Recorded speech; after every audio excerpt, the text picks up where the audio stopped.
প্রথম দিন তো আমাদের সমুদ্রে নামা হলো না, তাই একটু মনটা খারাপ লাগছিল। কিন্তু কি আর করা যাবে? তাই সমুদ্রের পাড়েই কিছুক্ষণ সময় কাটিয়ে আমরা চলে গিয়েছিলাম রুমে। রুমে একটু রেস্ট নিয়ে আবার রেডি হয়ে গিয়েছি জগন্নাথ মন্দির যাবো বলে। তবে ১ম এ আমরা গিয়েছিলাম অ্যাকোরিয়ামে। এখানে তো ভেতরে ভিডিও করা অ্যালাউ ছিল না, তাই এটুকুই ক্লিপস নিয়েছিলাম।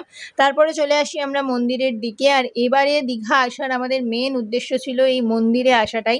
এর আগেরবারে আমরা যখন দীঘা এসেছিলাম, তখন মন্দিরটা তৈরি হচ্ছিল। আমরা আসার কিছুদিন পরে মেবি মন্দিরটার উদ্বোধন ছিল, তাই তখন আমরা দেখতে পাইনি কিছুই একেবারেই, মানে রাস্তাগুলো সব ব্লক ছিল।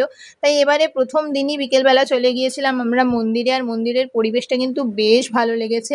বেশ শান্তশিষ্ট একটা পরিবেশ আর ভীষণ সুন্দর হাওয়া দিচ্ছিল। আমরা কিন্তু বিকেল থেকে প্রায় সন্ধে অনেকটা সময় আমরা এখানে কাটিয়েছি।